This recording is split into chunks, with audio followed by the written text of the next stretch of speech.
Okay. A warm welcome to all of you. Good morning, good afternoon, good evening, whenever you are watching. So, Chapter 1, Science Class 10, Chemical Reactions and Equations. This means ये chapter में तुम लोग को reactions और equations भर के करने हैं, यानी फॉर्मूलाज इसमें रहेंगे. इस चैप्टर में जिसका रिएक्शंस अच्छे से कर पाओगे, याद रख पाओगे, उसका ये चैप्टर में कमांड होगा. और ऑब्वियसली पहले समझने का चैप्टर तो है ही. अंडरस्टैंडिंग इज द फॉरमोस्ट, जिसमें हर एक चैप्टर में हम लोग करते हैं. तो चैप्टर 1 में फर्स्ट पैराग्राफ में तुम लोग के सामने स्क्रीन में क्या है, क्लियर? देखो दूध दिखाई दे रहा है क्या? ज्योत visible? Consider the following situation of daily life and think what happens when milk is left at room temperature during summer. दूध को अगर गर्मी में हम लोग बाहर रख दें without putting it in refrigerator or without it boiling it continuously, what will happen to milk? क्या होगा उस दूध का? वो दूध नहीं रहेगा. दूध क्या बन जाएगा? दूध फट जाएगा. दूध का प्रोटीन लॉस हो जाएगा, यानी उसमें रिएक्शन होगा अपने आप. कैसा रिएक्शन होगा? फिजिकल रिएक्शन या chemical reaction? Chemical reaction, because it never reversed back. जो दूध फट गया उससे हमको दूध वापस नहीं मिल सकता. That is called chemical reaction. Clear? Second वाला, an iron tawa pan iron is left expose to humid atmosphere. अगर एक तवे को हम लोग आयरन तवा पैन नेल को, अगर मैं बहुत चिपचिप वाला नेल, मतलब वो कील है, उसको मैं बहुत दिन तक बाहर अगर पड़ा रखूं, महीना 2 महीना, तो उस कील का क्या अवस्था होगा? जंग लग जाएगा, रस्टिंग. तो रस्टिंग तो अपने आप एटमॉस्फेयर में होता है. रस्टिंग के लिए 2 चीज चाहिए. क्या क्या 2 चीज चाहिए? हवा, एयर एंड मॉइस्चर. तो ह्यूमिड क्लाइमेट है तो रस्ट तो हो गए. तो रस्ट होने पे वो क्या होगा? It's a chemical reaction. Reactions हो रहा है, अपने आप होगा. Grapes gate fermented. ग्रेप्स बहुत दिन तक रॉट हो गया, फर्मेंट हो गया, तो ग्रेप्स केमिकल रिएक्शन होगा. वो अपना प्रॉपर्टी लूज करेगा, कॉम्पोजिशन चेंज करेगा. Food is cooked. खाना पकाओ. बताओ खाना पकाने से क्या होगा? न्यू चेंजेस आएगा, केमिकल चेंजेस. तो cooking is nothing but a reaction. Which reaction? Chemical reaction, which can not be reversed back. वापिस हम लोग को वापिस रॉ मटेरियल नहीं मिल सकता. एक बार once the food is cooked, you cannot get back and you cannot get the raw bhindi or raw potato if once it's cooked. That means chemical reaction has take place. वो अगर salt के साथ reaction कर रहा है कोई सब्जी, तो सब्जी और salt मिलके कुछ नया ही बन जाएगा. वो पुराना सब्जी raw material नहीं मिल सकता. तो it's a chemical reaction. Food get digested in our body. We are eating carbohydrate, we are eating fats, we are eating whatever we are eating. After digestion, it get converted to some different things. For carbohydrate converted to glucose, proteins get converted to amino acid, fats get converted into fatty acid and glycerol. That means each component of food which we are eating is changing to some other substance. End product is different. So that is called digestion. And during digestion, chemical reaction takes place. Which chemical reaction? During our digestion process, stomach secretes some digestive juices. Pancreas gives its digestive enzymes. So there are so many reactions taking place during our digestion. So it's a chemical process. We cannot get back again carbohydrate. Glucose से फिर carbohydrate नहीं बन सकता है. Amino acid से फिर protein नहीं बन सकता. Last, we respire. ऑक्सीजन ले रहे हैं. When we take in oxygen, ये ऑक्सीजन हमारे हर एक सेल्स तक पहुंच रहा है. अभी तक कोई रिएक्शन नहीं हुआ, लेकिन सेल के भीतर है हमारे पास ग्लूकोज. ग्लूकोज कहां से आता है? खाने से आता है. तो ये ऑक्सीजन उस ग्लूकोज को तोड़ता है, ब्रेक डाउन करता है. कौन तोड़ता है? ऑक्सीजन. ऑक्सीजन कहां से मिलता है? रेस्पिरेशन से. ग्लूकोज कहां से मिलता है? खाने से.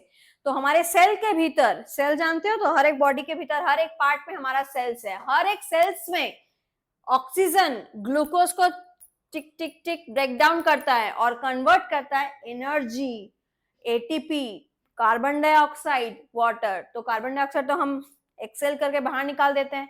एनर्जी हमको यूज हो मिल जाती है, और वाटर हमारे बॉडी में रह जाता है या यूरिनेशन से आउट हो जाता है. तो ड्यूरिंग रेस्पिरेशन क्या क्या चीज कंबाइन हुआ? ऑक्सीजन किसके संग कंबाइन हुआ? ग्लूकोज के संग.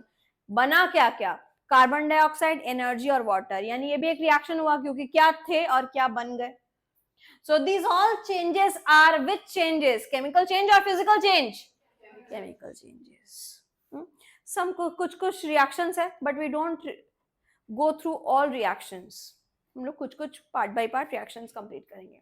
In the above situation, the nature and identity of the initial substance has changed somewhat. जो इनिशियल सब्सटेंस का जो नेचर था, जो आइडेंटिटी थी, वो लॉस्ट हो गई. सपोज रेस्पिरेशन में ऑक्सीजन था ना, लेकिन बाहर क्या निकला? ऑक्सीजन ही निकलता है क्या? हमारे क्या बाहर निकलता है? तो इनिशियल चेंज हो गया ना, initial things has completely changed. तो initial substances has changed. Final और इनिशियल का कोई मेल नहीं है, दोनों अलग है. Initial substance and final substance जिसमें अलग हो, वही तो केमिकल रिएक्शन होता है. न्यू प्रोडक्ट तभी तो बनेगा. अगर इनिशियल और फाइनल सेम ही होता तो उसको तो फिजिकल चेंज बोलते हैं. जैसे पानी को तुम बर्फ जमा दो और बर्फ को फिर निकाल के पिघल दो, फिर तुम जमा दो, फिर तुम उसको मेल्ट कर दो, तो क्या केमिकल रिएक्शन हो रहा है? नो. क्योंकि H2O लिक्विड से H2O सॉलिड, H2O सॉलिड से H2O लिक्विड, H2O लिक्विड से H2O, ये तो इसी में घूम रहा है, H2O में ही घूम रहा है, सिर्फ liquid to solid, solid to liquid, liquid to solid, solid to liquid. So this is a physical change. This is not a chemical change. So what is a chemical change? When new substances are formed. Complete change हो गया, कुछ थी और क्या हो गई, तो उसको बोलते हैं chemical change. Now, we have already learned about physical and chemical changes of matter in our previous classes. Yes, class 9, class 8, बहुत physical change, chemical change के बारे में पढ़े हैं. लास्ट क्लास में is matter around us pure में कितना कुछ हमने पढ़ा ही था. We can say that a chemical reaction has taken place whenever a chemical change occurs. So when you will say that chemical change has taken place, when you will say a chemical reaction हुआ है कि अरे ये तो chemical reaction हो रहा है, ये तो chemical reaction हो रहा है, कब बोलेंगे? जब chemical change होगा. When does a chemical reaction takes place? ये अंडरलाइन कर रही हूँ. Whenever a chemical change occur, जब भी एक chemical change हो रहा है, मैं बोल दूंगी ये chemical reaction हो रहा है. यहाँ पे क्या हो रहा है बाबू? chemical reaction हो रहा है. तो when does a chemical reaction takes place? Whenever there is a chemical change. I am telling, respiration there is involves some chemical reaction. तो chemical reaction कब होगा? When there is a chemical change. जब chemically कोई चीज change हो जाएगी तब तो chemical reaction होगा. So when does a chemical reaction takes place? When there is a chemical change. When there is a chemical change, there is a chemical reaction will occur. Chemical change से क्या related है? Chemical reaction. Chemical reaction कब होगा? जब chemical change होगा. Chemical change होगा तो क्या होगा? Chemical reaction होगा. तो what happens when there is a chemical change? अगर chemical change होगा तो कैसा reaction होता है? Chemical reaction होता है. Chemical reaction कब होता है? जब chemical change होता है. When does a chemical reaction occurs? When there is a chemical change. And what is a chemical change? When new substances are formed. The initial things and the final products are different. Then we call it as chemical change. Clear? Clear? Crystal clear? Next. You may perhaps be wondering as to what is actually meant by a chemical reaction. Chemical reaction होता क्या है? अब और पता करेंगे इस chapter में. अभी खत्म नहीं हुआ कहानी, अभी तो स्टार्ट हुआ है. How do we come to know that a chemical reaction has taken place? Let us perform some activity. मुझे क्या क्या देख के समझ आएगा कि यार केमिकल चेंज हो रहा है? अब क्वेश्चन आ गया केमिकल चेंज कैसे पता करें. तो देखो केमिकल चेंज पता करने के 4-5 इधर ऑब्जर्वेशन है. मैं पहले सस्पेंस तोड़ देती हूँ, बाद में एक्टिविटी में जाते हैं. नंबर 1, सबसे पहला है कलर चेंज. अगर किसी का कलर चेंज हो जा रहा है तो समझ आना यहाँ केमिकल रिएक्शन होने का चांसेस है. Colour change most important. कि ये कलर था, क्या हुआ? Colour change. यस, तो there is a chemical reaction. वो परमानेंट नहीं है, लेकिन वो थोड़ी देर बाद चला जाएगा. तो वो केमिकल रिएक्शन. अब दूसरा, when there is evolve a gas, कोई गैस बाहर आ रही है तो हम देखेंगे कुछ रिएक्शन हो रहा है, ये डाले क्या गैस निकल के आ रहा है, कुछ रिएक्शन हो सकता है.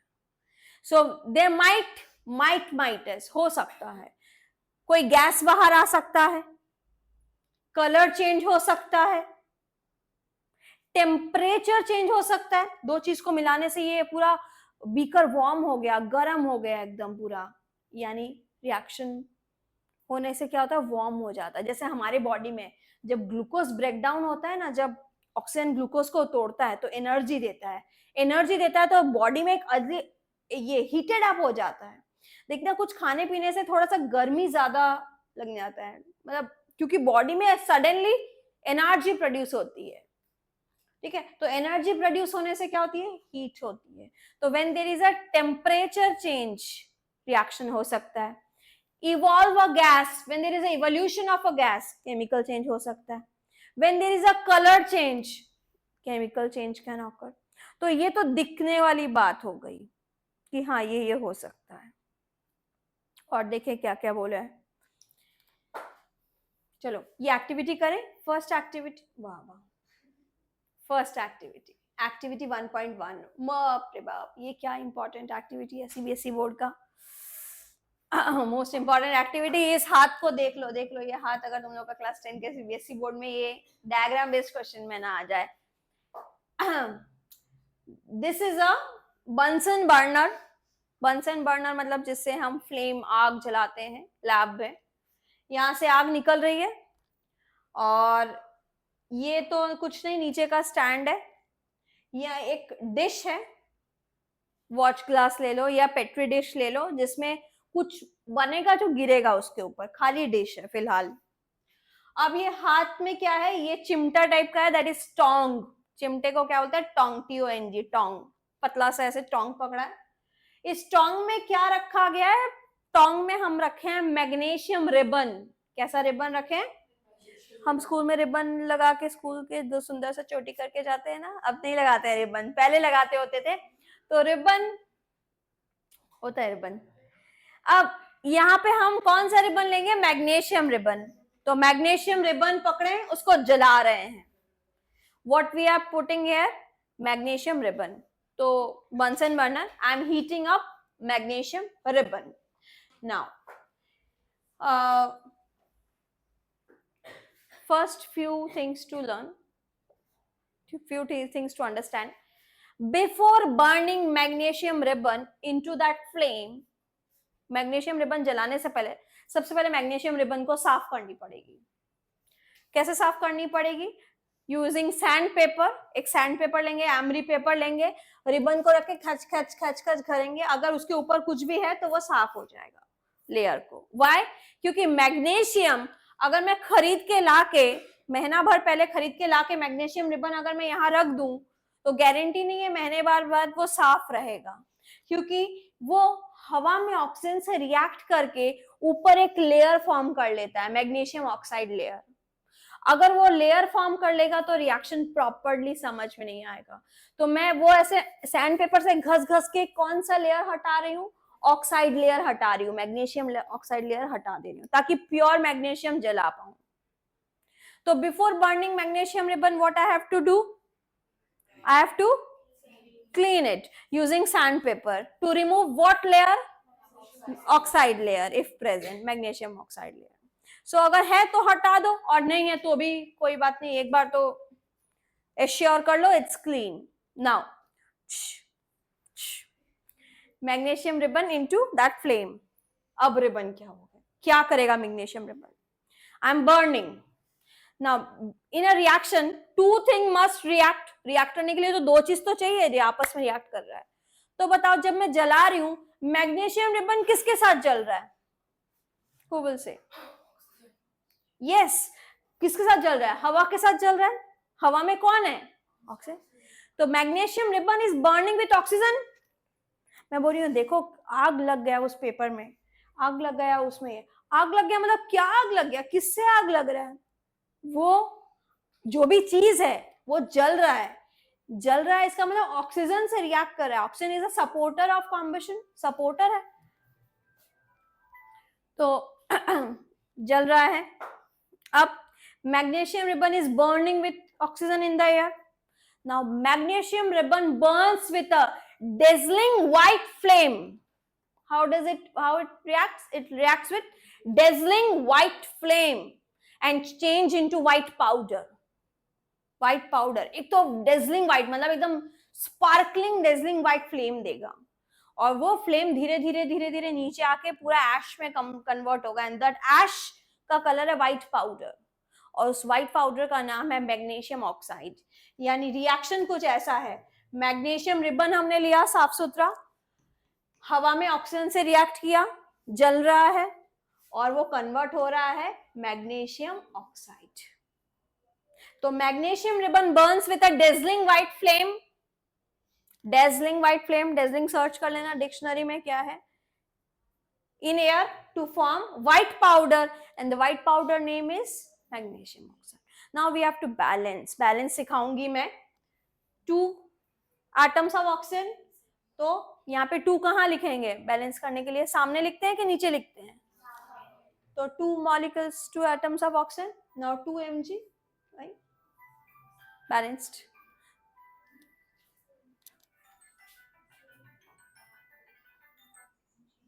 So this is magnesium. Magnesium ribbon burns with oxygen to form magnesium oxide.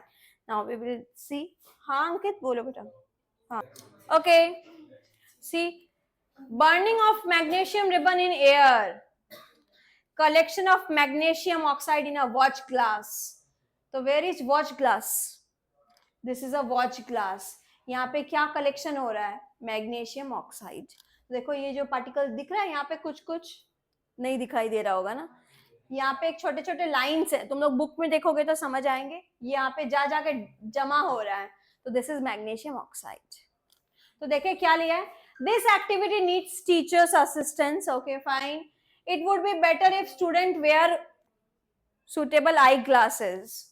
Clean a magnesium ribbon about 3-4 centimeter long by rubbing it with sandpaper. तो sandpaper से साफ करना है. क्या चीज को साफ करने दिया है? Magnesium ribbon. किससे साफ करने को बोला है? Sandpaper. Now hold it with pair of tong. What is tong? चिमटा. Burn it using spirit lamp और बर्नसन बर्नर. बर्नसन बर्नर ले लो. Collect the ash. एश को कलेक्ट करो. So formed in the watch glass. Burn the ribbon keeping it away as far as from your eyes. Eyes से दूर होना चाहिए. Now next page. Clear? ये पूरा क्लियर हुआ पेज? कोई प्रॉब्लम नहीं हुआ? सी, जो मैंने लाइंस पढ़ी थी क्या वही पूरी डिट्टो लिखी हुई है? You must have observe magnesium ribbon burns with a dazzling white flame. Magnesium ribbon कैसे बर्न होता है? Magnesium ribbon burns with a dazzling white flame and changes into white powder. This powder is called magnesium oxide. ठीक है? It is formed due to reaction between magnesium and oxygen present in the air. Is it clear? कोई भी line यहाँ पे कोई भी problem? तो how does magnesium ribbon reacts? Say, magnesium reacts with किससे रिएक्ट कर रहा है? magnesium ribbon reacts with oxygen in the air and okay, I'm coming. Oh. Burns with a magnesium. Say, everybody is listening to you. Magnesium ribbon burns with a dazzling white flame and change into white powder. The white powder is magnesium oxide, and this powder is formed by reaction between magnesium and oxygen present in the air. Clear? First question ये सबसे ज्यादा important. उसके बाद आगे. So see, this activity we have went through. Magnesium ribbon reacts with oxygen and change into white powder. तो इस activity में देखो ऑब्जर्वेशन क्या है? एक व्हाइट पाउडर बना अलग टाइप का, यानी कोई रिएक्शन हुआ है. तो रिएक्शन होने का मतलब ये कुछ चेंज होगा. यहाँ व्हाइट पाउडर बना है तो जरूर मुझे सोचने पे मजबूर कर दिया ये व्हाइट पाउडर किसका है. तो व्हाइट पाउडर किसका है? मैग्नीशियम ऑक्साइड का. कंप्लीट. अब एक्टिविटी नेक्स्ट एक्टिविटी पे मूव करते हैं. 1.2 हमारे सामने यहाँ 1.3 दिख रहा है, ये है 1.2 साइड में. ये 1.2 एक्टिविटी अभी जितना इंपॉर्टेंट नहीं लगेगा, एक रिएक्शन पढ़ेंगे डबल डिस्प्लेसमेंट रिएक्शन, उस टाइम ये रिएक्शन सबसे इंपॉर्टेंट लगेगा। एक्टिविटी 2 में देखो क्या है, टेक लेड नाइट्रेट सोल्यूशन। कैसा सोल्यूशन लेने बोल रहा है? लेड नाइट्रेट का फॉर्मूला है PbNO3 whole 2, lead nitrate PbNO3 whole 2, lead nitrate, Pb का वैलेंसी 2 है, नाइट्रेट का वैलेंसी 1 है, तो PbNO3 whole 2, lead nitrate, add, क्या ऐड बोल रहा है? Potassium iodide to it, little bit, तो I will add Ki, potassium iodide. I will observe after adding, I am getting one insoluble residue, कोई insoluble part बन जा रहा है, कैसा अजीब टाइप का, वो पता है क्या है? ये रिएक्शन कर गया, लेड अब नाइट्रेट के साथ नहीं रहा, लेड आयोडीन के संग दोस्ती कर लिया, और पोटेशियम आयोडीन के संग अब नहीं रहा, पोटेशियम नाइट्रेट के संग रिएक्ट कर लिया, यानी क्रॉस। तो क्रॉस करके Pb किसके संग जाएगा? Pb आयोडीन के संग PbI2 बनाया और पोटेशियम KNO3 बन गया, यानी ऑपोजिट। अभी ऑपोजिट होने से लेड आयोडाइड का एक कलर है, उस कलर है येलो PPT। क्या कलर है? येलो। अब देखो मैं कुछ बोल रही हूँ येलो PPT, तो PPT मीन्स यहाँ पावर पॉइंट प्रेजेंटेशन नहीं है, PPT का मतलब यहाँ पे है प्रेसिपिटेशन। प्रेसिपिटेट मतलब एक इनसोल्यूबल रेसिड्यू, एक गाढ़ा गाढ़ा जैसा कुछ थिक गिर गया, तो दिस इज लेड नाइट्रेट। जब रिएक्शन करते हैं तो एक हो जाता है सोल्यूबल पार्ट, जो सोल्यूबल पार्ट है वो है पोटेशियम नाइट्रेट, और जो सोल्यूबल नहीं होता उसको हम लोग बोलते हैं प्रेसिपिटेट। तो दिस इज प्रेसिपिटेट। वो आगे डबल डिस्प्लेसमेंट में पूरा अच्छे से समझ आएगा। यानी इस रिएक्शन में येलो कलर हुआ, कलर चेंज हुआ, तो ये एक रिएक्शन हुआ।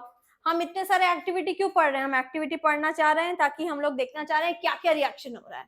पहले में मैग्नीशियम रिबन में व्हाइट पाउडर गिरा, सेकंड वाले में कुछ कलर चेंज हुआ, दो अलग अलग थे, दोनों को मिक्स कर दिया, एक इनसोल्यूबल रेसिड्यू हुआ। अब थर्ड में देखो एक्टिविटी 3 क्या कर रहा है मैं यहाँ बता देती हूँ। जिंक ग्रैन्यूल्स लिया है, जिंक का चिप्स लिया है, जिंक का चिप्स खाने का नहीं होता है, जिंक चिप्स का मतलब जिंक का छोटे छोटे पेबल्स जैसे, कंकर जैसे छोटे छोटे जिंक ग्रैन्यूल्स, और भी छोटे माइन्यूट ले लिए हैं। उसमें हम लोग ऐड किए हैं कॉन्सेंट्रेटेड या फिर dilute hydrochloric acid, HCl add किया गया, एक एसिड है HCl, हाइड्रोक्लोरिक एसिड। ऐड करते ही पता है क्या होगा? जिंक क्लोरीन के संग रिएक्ट करके जिंक क्लोराइड बनेगा और इस हाइड्रोजन को अलग कर देगा, यानी हाइड्रोजन गैस बाहर आएगा। अप एरो का मतलब हाइड्रोजन गैस ऊपर इवॉल्व आएगा, गैस निकलेगी है। जैसे गैस निकलेगी यानी कोई रिएक्शन हो रहा है। तो इसमें क्या हुआ? एक गैस निकली। फर्स्ट वाले में क्या हुआ? पाउडर बना कुछ। सेकंड वाले में क्या हुआ? कलर चेंज हुआ, यानी कुछ हो रहा है, तो ये केमिकल रिएक्शंस हो रहे हैं। तो एक्टिविटी 3 में क्या हुआ? Take zinc granules, add some little bit hydrochloric acid to it. You will observe what is evolving? A gas is evolving. Which gas is that? Hydrogen gas. Take zinc granules, add hydrochloric acid to it or sulfuric acid. कुछ भी add करो, कोई भी acid, hydrogen gas निकलेगा. Handle the acid very carefully. Do you observe anything happening around the zinc granules? Touch the conical flask. एक और observation इसमें नजर आएगा। जिंक और मेटल, एसिड और मेटल रिएक्ट करने से इस चीज का टेम्परेचर बढ़ जाएगा, बीकर वार्म हो जाएगा, गर्म हो जाएगा। यानी ये दोनों रिएक्ट करने से जहां पे डालेंगे, सोचो जिंक का चिप्स है और इसमें मैं अगर एसिड डालूं, ये यहाँ से पूरा हॉट गर्म होने लगेगा, यानी ये रिएक्शन में कुछ टेम्परेचर बढ़ रहा है। जिस रिएक्शन में टेम्परेचर बढ़ जाता है उस रिएक्शन को हम लोग बोलते हैं एक्सोथर्मिक रिएक्शन। क्या रिएक्शन? जिसमें टेम्परेचर बढ़ता है, जिसमें हीट इवॉल्व होता है, उसको बोलते हैं एक्सोथर्मिक। ठीक है। और जिस रिएक्शन में ठंडा होता है कि ये तो ठंडा होने लग गया, उसको बोलते हैं एंडोथर्मिक। ठीक है। अच्छा, from the above three activity we can say that a chemical reaction involves some observation. एक रिएक्शन में तो कुछ ऑब्जर्वेशन हो रहा है, तो let us study some of the important observation. First observation is change in state. State का मतलब सॉलिड से लिक्विड हो सकता है, लिक्विड से गैस हो सकता है, गैस से सॉलिड हो सकता है। जैसे मैग्नीशियम रिबन था, वो कौन सा स्टेट में था? सॉलिड। बाद में वो छाई बन के नीचे गया, तो छाई भी तो सॉलिड ही होता है, तो मतलब सॉलिड से सॉलिड। तो सेकंड वाला देखते हैं, जिंक में हाइड्रोक्लोरिक एसिड डाला गया, गैस निकला, तो जिंक ग्रैन्यूल्स किस में था, सॉलिड था, HCl लिक्विड डाला, गैस निकला, यानी लिक्विड टू गैस में कन्वर्ट हुआ। तो change in state, change in colour, second वाला एक्टिविटी में कलर चेंज हुआ। लेड नाइट्रेट में पोटेशियम आयोडाइड जब डाला, evolution of gas, hydrogen gas अभी निकला था एक्टिविटी 2 में। Change in temperature, zinc granules वाले में टेम्परेचर चेंज हुआ था, उसको बोलते हैं या तो एक्सोथर्मिक हो सकता है या एंडोथर्मिक हो सकता है। यानी केमिकल रिएक्शन होने पे क्या क्या ऑब्जर्वेशन दिखाई पड़ता है, change in state, change in colour, change in temperature, change in evolution of gas, और मैं एक एक्स्ट्रा बोल देती हूँ, फॉर्मेशन ऑफ प्रेसिपिटेट, प्रेसिपिटेट भी बन सकता है वो, PPT, formation of PPT, formation of precipitate. तो वापस बोलो, list some observation during chemical reaction, evolution of gas, formation of precipitate. Very good.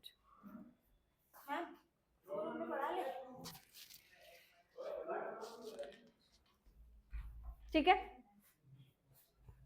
Clear, आगे बढ़ू। तो Manju, can you say when does a chemical reaction occur, chemical reaction कब होता है, when there is a change in state, change in color, evolution of gas, change in temperature.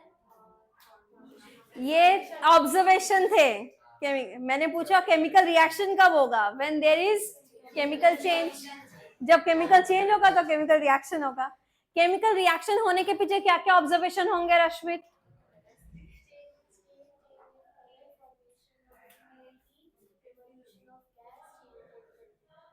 Yes, clear, यहां तक एकदम पूरा अच्छे से क्लियर।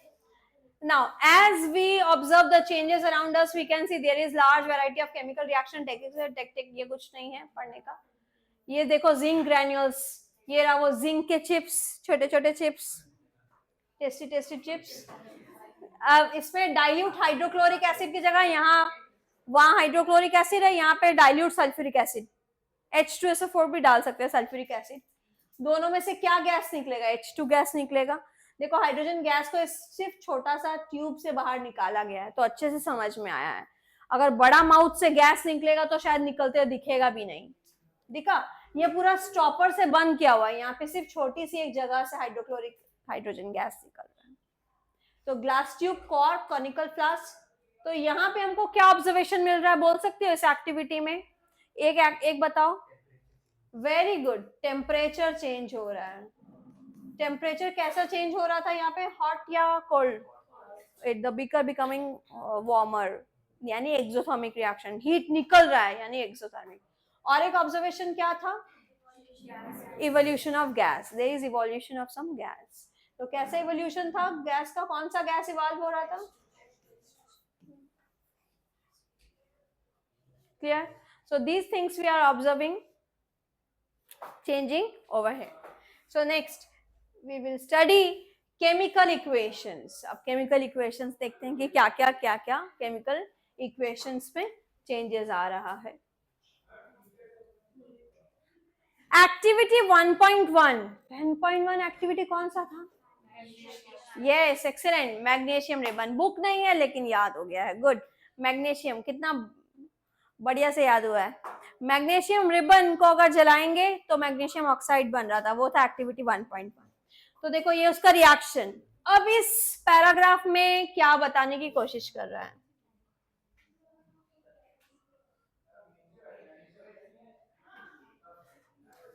सुनो। अब एक केमिकल चेंज होता है तो क्या होता है, केमिकल रिएक्शन। अब केमिकल रिएक्शन हो रहा है तो उसको एक इक्वेशन में लिख सकते हैं। कैसे इक्वेशन में लिखते हैं, कुछ लेफ्ट हैंड साइड में लिखा जाता है, एरो होता है, फिर प्रोडक्ट में कुछ लिखा जाता है राइट साइड में। जो भी पार्ट एरो के लेफ्ट साइड में होता है वो सारे क्या होते हैं, रिएक्टेंट्स। जो एरो के बाद में होते हैं उसको हम बोलते हैं प्रोडक्ट्स। यानी रिएक्टेंट्स किसको बोलेंगे, जो सब्सटेंस अंडरगो केमिकल चेंज, जिन्होंने अपने आप को केमिकल चेंज में कूद डाला, मतलब क्या बोलूं इसको मैं the substance that undergo chemical change, जो खुद के भीतर केमिकल चेंज अंडरगो करवाते हैं, वही तो रिएक्टेंट हो गए, है ना। और प्रोडक्ट क्या हुए, जो न्यू सब्सटेंस बनते हैं उनको प्रोडक्ट बोलते हैं। The new substances formed are my products. And reactants क्या है, the substance that undergo chemical change, जो केमिकल चेंज अंडरगो कर रहे हैं वो है रिएक्टेंट्स। तो बताओ, what are the reactants present in this reaction? What are the products present? Yes. So what are reactants? The substance that undergo chemical change in a reaction are the reactants. And the new substance formed in a reaction is called product. तो ये reactants का definition हो गया, वो product का definition हो गया, और ये reaction लिख के हम reactant product को लिख देंगे, label कर देंगे, तो reactant products लिखना होगा। अभी लिखेंगे, रुक जाओ। आप बैलेंसिंग सीखने से पहले कुछ 2 क्वेश्चंस लिख लो। सबसे पहले ये क्वेश्चन लिखो आप लोग, write the observations that takes place during a chemical reaction. Write the observation that takes place during a chemical reaction.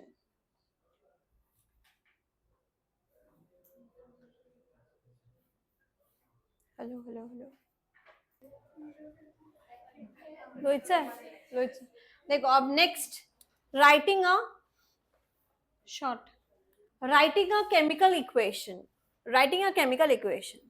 Chemical equation लिखना हम लोग कैसे सीखेंगे? कोई शॉर्टर वे तो जरूर होगा एक इक्वेशन लिखने का। तो सपोज हम लोग मैग्नीशियम के संग ऑक्सीजन रिएक्ट कर रहे हैं और क्या बन रहा है, मैग्नीशियम ऑक्साइड। तो अगर एक रिएक्शन में लिखने जाएं MAGNESIUM, मैग्नीशियम, अब लॉन्गर वर्ड फॉर्म में, plus oxygen OXYGEN, arrow magnesium oxide बड़ा बड़ा करके पूरा वर्ड फॉर्म में लिखना पड़ेगा। तो शॉर्टकट तो होगा ही।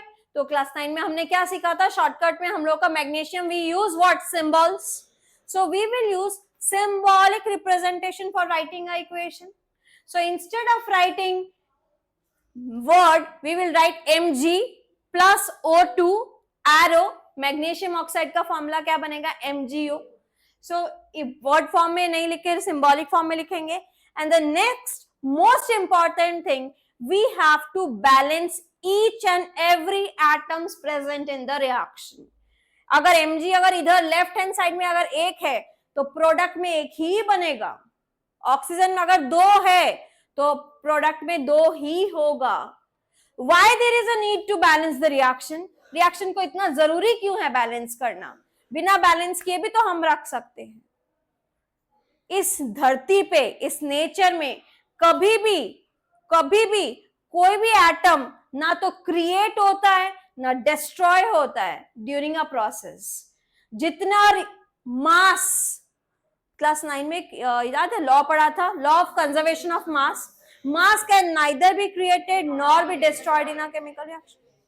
So suppose you are taking magnesium 24 gram in the reactants, 24 ग्राम आपने रिएक्टेंट्स में लिया, और अगर 2 मैग्नीशियम प्रोडक्ट में बन गया तो 24 2 जा 48, तो 24 और इधर 48 बैलेंस हो रहा है तुम्हारा मास। तो अगर Mg इधर 24 ग्राम है तो इट इज नेसेसरी यहाँ पे भी 24 ग्राम ही होगा। अगर ऑक्सीजन इधर O2, ऑक्सीजन का मास कितना है? 16U, 16 2 जा 32, यहाँ पे कितना है? 32 ग्राम्स ऑफ ऑक्सीजन प्रेजेंट, और यहाँ पे ऑक्सीजन कितना है? MgO, सिंगल ऑक्सीजन 16, तो बैलेंस है 32 और 16, बैलेंस नहीं है। तो हम लोग कौन सा लॉ डिसोबे कर रहे हैं? Law of conservation of mass. Mass तो यही बोल रहा है ना कि इधर जितना मास रहेगा इधर भी उतना ही सेम मास रहेगा। सो वो लॉ ओबे नहीं हो रहा है। तो लॉ ओबे नहीं हो रहा है तो ये बैलेंस बिना बैलेंस के चलेगा ही नहीं। जाओ फुटो, बिना बैलेंस के नहीं चलेगा, तुमने लॉ ओबे डिसोबे कर दिया। तो यहाँ पे सबसे पहले हम लोग को बैलेंस करना पड़ेगा। How we will balance? We will realize, हम लोग तुम लोग को अच्छे से समझना पड़ेगा। एक Mg, खुश हो गए बच्चे, Mg बैलेंस। इधर कितने ऑक्सीजन है? 2, इधर कितने हैं? तो एक को 2 बना दो। एक को 2 कैसे बनाओगे? फ्रंट में ही कुछ चेंज कर सकते हो, नीचे में सबस्क्रिप्ट में कुछ चेंज नहीं कर सकते हो। मतलब ऑक्सीजन इधर 2, तुम ऐसे 2 नहीं लिख सकते हो, ये रूल में नहीं है। तो रूल में क्या है कि पूरा जो भी कंपाउंड है उसके फ्रंट में तुम कुछ भी चेंज करो। तो I will put 2 over here, तो 2 oxygen 2 oxygen. Now what I will change, now magnesium देखो 2 हो गया ऑक्सीजन के चक्कर में, तो अब Mg को चेंज कर दो। How you will change, you will put in front और एट डाउन, तो put 2. So now balanced. So every atom is balanced and we are obeying which law? Law of conservation of mass. So why there is need to balance a chemical reaction? Why there is need to balance? Because to obey law of conservation of mass, which states mass can neither be created nor be destroyed in a chemical reaction. So reaction needs to be balanced.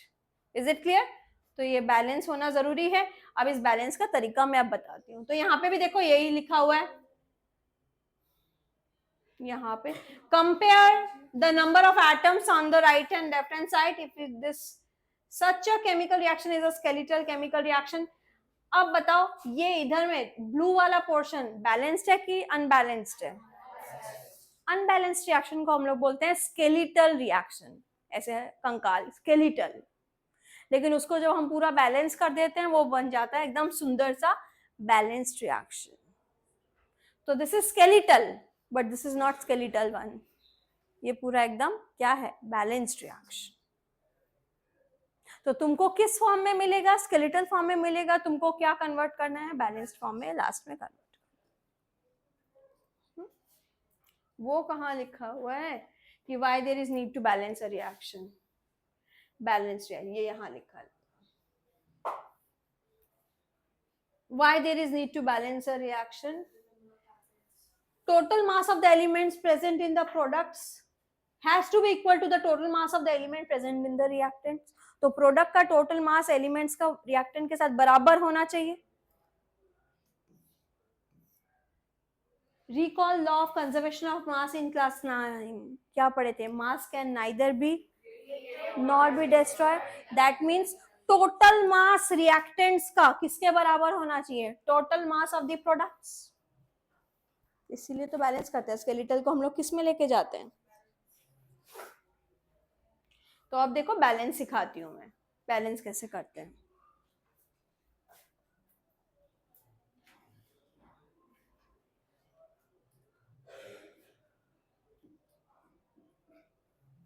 Ready? अब भर भर के balancing मिलेगा, सारे ready रहो, online वाले भी।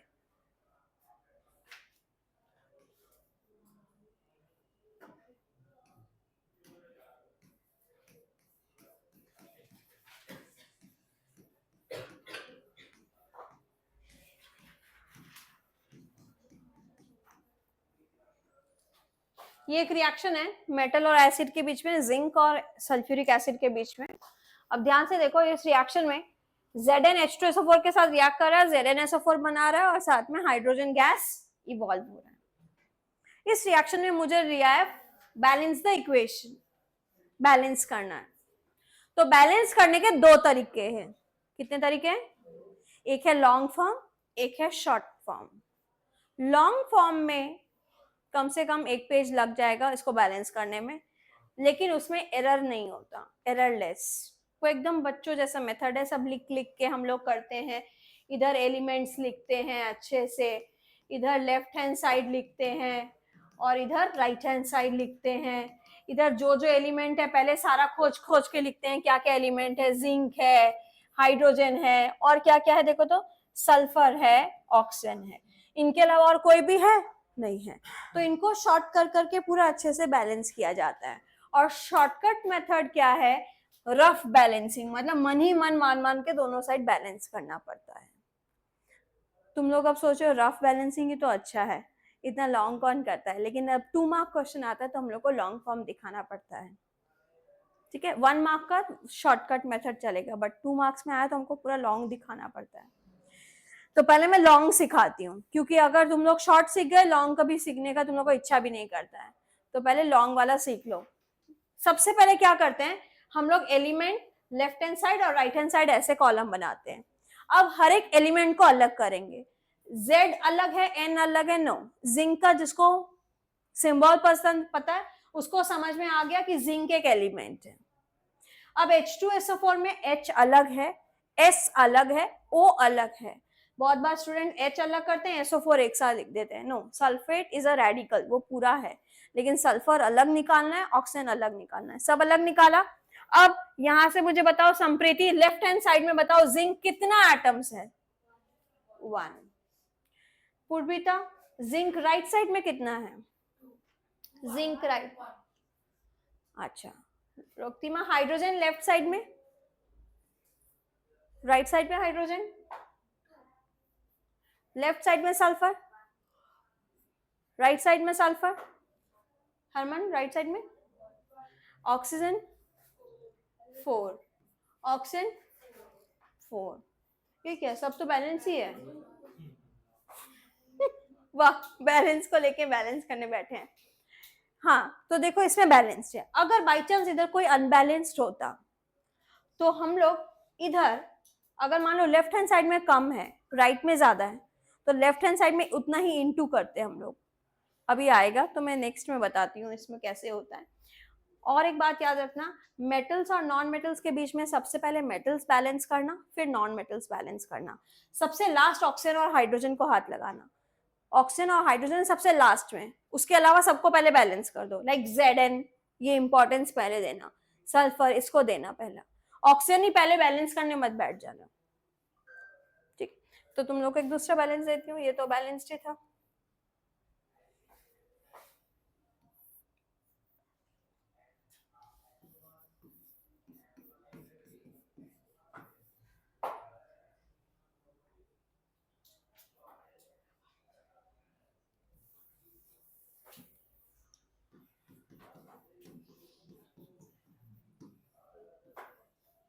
ये क्या होगा? सपोज ये है, देखो तो बैलेंस्ड है क्या? बैलेंस्ड है? नहीं, तो बैलेंस करना पड़ेगा।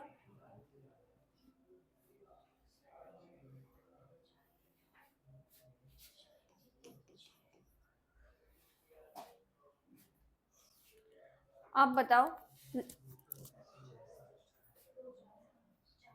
देखें ये तुम लोग के है क्या? इधर हाँ, इसी को ही कर लेते हैं पहले, हम लोग बाद में देखते हैं। पहले लॉन्ग कट करें। बताओ लॉन्ग कट में मैंने क्या लिखना सिखाया है? Element LHS RHS। LH elements में बताओ क्या क्या है? Fe ज्योत, FeH। तुम बताओ Fe कितना है लेफ्ट साइड में? इधर कितना है? हाइड्रोजन इधर, ऑक्सीजन इधर 4। तो मैंने कहा ऑक्सीजन हाइड्रोजन बाद में देखना, पहले अगर कोई और अनबैलेंस है उसको पहले करना। तो ऑक्सीजन हाइड्रोजन के अलावा और कोई अनबैलेंस है? Fe। इधर आयरन कितना है? तो इधर कितना है? 3 करना है। तो जो 3 करना है उसके साथ इंटू 3 करेंगे। तो इंटू अगर 3 करेंगे तो 3 किधर लगाएंगे? लेफ्ट साइड में, आयरन के सामने 3 लगाएंगे। तो हम लोग को ये थोड़ा लॉन्ग बन जाएगा, बट सीखना पड़ेगा। 3Fe बन गया, हमने आयरन के सामने 3 लगाया, इंटू किया, plus H2O arrow Fe3O4 plus H2। अब दोबारा फिर हम लोग टेबल लिखेंगे, ऐसे करके टेबल बहुत बार लिखनी पड़ती है। फिर एलिमेंट लिखेंगे, left hand side, right hand side. बताओ लेफ्ट हैंड साइड में क्या क्या है? Fe, H और O। Fe कितना है? 3। इधर कितना है? हाइड्रोजन कितना है? इधर कितना है? ऑक्सीजन कितना है? 1। इधर कितना है? अब कौन अनबैलेंस्ड है? तो क्या करना पड़ेगा? तो ये 4 कहाँ लिख पाओगे? H2O के सामने लिख पाओगे। तो H2O के अगर सामने लिखोगे तो क्या बन जाएगा? ये मंजोत बोलो क्या बन जाएगा? 3Fe plus 4H2. Arrow Fe3O4 plus H2। अब बताओ इसको देख के वापस लिखेंगे, इधर क्या लिखेंगे? एलिमेंट, इधर क्या लिखेंगे? Left hand side RHS। Lokesh बता फटाफट, एलिमेंट कौन सा है? Fe कितना है लेफ्ट में, राइट में? हाइड्रोजन 4 2 8, 4 2 राइट में। ऑक्सीजन 4 कितना, ऑक्सीजन कितना है? 4। और राइट में ऑक्सीजन कितना है? अनबैलेंस कौन है? क्या करेंगे, किधर इंटू करेंगे? राइट साइड में इंटू 4। तो 4 कहाँ लिखेंगे? इसके सामने, उसके बाद कोई खराब नहीं होगा, सब बैलेंस हो जाएगा। तो फाइनल आंसर क्या होगा? 3Fe plus 4H2O arrow Fe3O4 plus 4H2. This is my final answer. I will write balanced at the end. यहां जाके मुझे 2 मार्क्स पूरा फुल मिलेगा, ठीक है? अब देखो शॉर्टकट कैसे लगाओगे, क्योंकि इस चैप्टर के अलावा बाकी सब जगह तो तुमको शॉर्टकट ही लगाना पड़ेगा, सब जगह तो लॉन्ग कट चलेगा नहीं। तो मान लो ये क्वेश्चन दिया हुआ Fe, अब शॉर्टकट लगाओ। शॉर्टकट बाबू, शॉर्टकट तो शॉर्टकट में हम लोग दिमाग लगाते हैं, पेंसिल यूज करने की कोशिश करना। इधर एक आयरन, तुम इधर स्टिक रहना। कितना आयरन है? तो मेरा दिमाग में पहले ही घूम जाएगा कि 3 आयरन, इधर चेंज करना है, ठीक है? हाइड्रोजन कितना इधर? 2। इधर ऑक्सीजन इधर 4। तो सबसे पहले आयरन चेंज करती हूँ। तो आयरन में क्या चेंज करूंगी? यहाँ लिखूंगी 3। पेंसिल से मैंने 3 लिखा, तो मैंने देखा अरे आयरन 3 है, आयरन 3 है, आयरन 3 है, आयरन 3 है, 2 बार मैच कर लूंगी, मैच है। अब हाइड्रोजन तो मैच ही। ऑक्सीजन कितना है? ऑक्सीजन 4 है, तो मुझे उस ऑक्सीजन को 4 करना है। तो 4 करना है तो मैं कहाँ ऑक्सीजन 4 पुट करूंगी? तो मैं यहाँ ऑक्सीजन 4 पुट करूंगी, तो मैं खुश। ऑक्सीजन 4 हो गया, ऑक्सीजन 4 गुड। Iron 3, iron 3। लेकिन सबको काउंट करना, क्योंकि एक के चक्कर में दूसरा खराब हो सकता है। लेकिन यहाँ देखो हाइड्रोजन पहले 2 थे, अब कितने हैं? 4 2 8। फ्रंट के साथ नीचे वाला हर समय मल्टीप्लाई में आता है। 4 2 8। यहाँ पे कितना है? तो यहाँ 8 करने के लिए हम क्या करेंगे? 4 किधर लिख पाएंगे? फ्रंट में, तो इधर 4 लिख देंगे। तो मैंने जो राइट से किए उससे सारा बैलेंस हो गया। अब जब करने के बाद 2 बार चेक करोगे, 3 Fe, balance balance balance. Hydrogen 4 2 8, 4 2 8। Oxygen 4 और कहीं नहीं है, ऑक्सीजन और कहीं नहीं है, नहीं 4 ऑक्सीजन, ऐसे मैच करना। ऑक्सीजन 4 और कहीं नहीं है, बैलेंस्ड। तो हम लोग नीचे लिखेंगे balance. This is shortcut one. Clear? अब मैं दूं कुछ तुम लोग को बैलेंस करने के लिए। अच्छा देखो, अब तुम लोग को प्रैक्टिस में जो बैलेंसिंग करना है, give heading balance the following skeletal equation. Balance the following skeletal equation. Balance the following skeletal equation.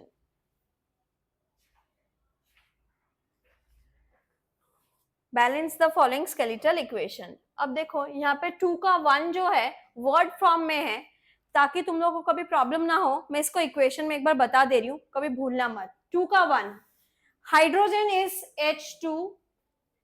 Hydrogen को क्या बोलेंगे? H2। हाइड्रोजन को H2।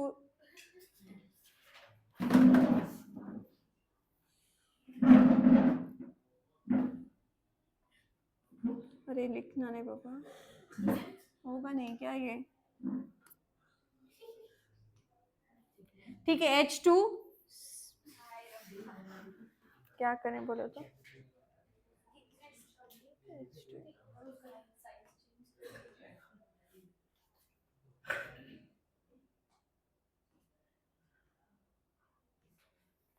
H2 क्लोरीन Cl2, ये HCl, ये balance number 1, H2 plus Cl2 arrow HCl। Balance number 2, barium chloride का formula होता है, barium chloride, barium you know balance C2। तो फॉर्मूला क्लास 9 में कैसे करते थे, क्रॉस करके. तो बेरियम क्लोराइड का formula is BaCl2, barium chloride. Aluminium sulphate, I am writing down, Al, aluminium, Al2SO4 whole thrice, aluminum sulfate, Al2SO4 whole 3, aluminum sulfate. Barium sulfate, BaSO4, aluminium chloride, AlCl3. ठीक है, लिख लिया. ये balance. Number 3, sodium Na, water H2O, sodium hydroxide NaOH, hydrogen H2. मैंने सबका formula दे रही हूं, तुम लोग को सिर्फ स्केलेटल इक्वेशन लिखो, उसको बैलेंस करना है. सॉल्यूशन ऑफ बेरियम क्लोराइड, आबार से ही barium chloride, sodium sulphate Na2SO4 in water react to give barium sulfate BaSO4 and solution of sodium chloride NaCl. तो तुम लोगों को मैंने फॉर्मूला दे दिया, ये प्लस ये एरो, ये प्लस ये बन रहा है, इसको बैलेंस करना है.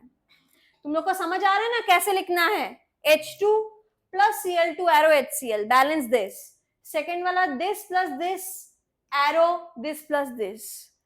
थर्ड वाला this plus this arrow this plus this. Fourth वाला this plus this arrow this plus this. Fifth वाला sodium hydroxide NaOH reacts with hydrochloric acid HCl to produce sodium chloride NaCl and water H2O.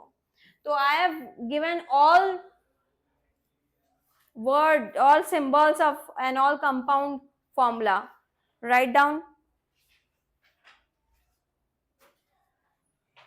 Complete this 4. Okay, now listen. First write all the equations. 50% do here, 50% at home. So first, number 1, it starts from number 6. No, number 5. Number 5. Okay. Number 5. I'm zooming it more. Number 5. Number 5. Okay.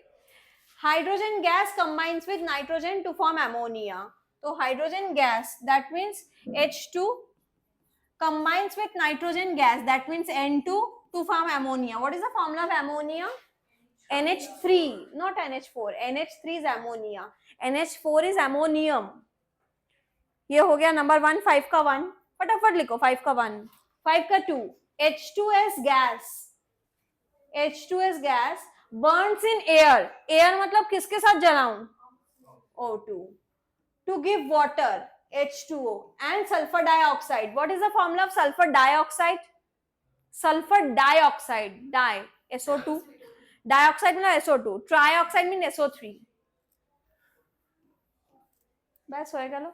Barium chloride अभी लिखे थे. Barium chloride का formula BaCl2 reacts with aluminum sulfate Al2SO4 whole 3 to give aluminum chloride AlCl3 and barium sulfate BaSO4.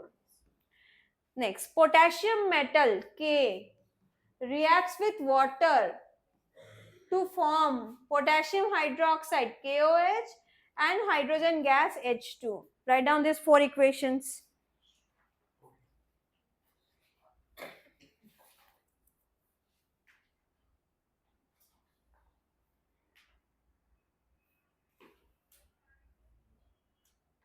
Number 6. Number 6. 6 already given. 6 तो सारा वैसे ही दिया हुआ है, so no need to write. मुझे फॉर्मूला देने की जरूरत नहीं क्योंकि 6 में तो फॉर्मूला वाइज ही दिया हुआ है. Now 7. Write the balanced chemical equation for the following. Calcium hydroxide. Do you know formula of calcium hydroxide? CaOH whole 2 plus carbon dioxide formula to form calcium carbonate. Carbon dioxide CO2 to form calcium carbonate CO3 plus water. This is 7.1. 7.2 zinc Zn plus silver nitrate AgNO3 arrow zinc nitrate ZnNO3 whole 2 plus Ag. Number C, aluminium Al, copper chloride CuCl2, arrow aluminium chloride AlCl3 plus copper Cu. Barium chloride, बार बार कर रहे हो, barium chloride formula BaCl2, potassium sulphate K2SO4, arrow barium sulphate BaSO4, barium sulphate, potassium chloride KCl. Last number 8. Potassium bromide KBr, barium iodide BaI2, arrow potassium iodide Ki, barium bromide BaBr2, zinc carbonate ZnCO3, arrow zinc oxide ZnO, carbon dioxide CO2. Okay, next hydrogen H2, chlorine Cl2, arrow HCl. Next magnesium Mg, hydrochloric acid HCl, arrow magnesium chloride MgCl2 H2. ठीक है, up to 8. How many are there? यहाँ तक complete करना है.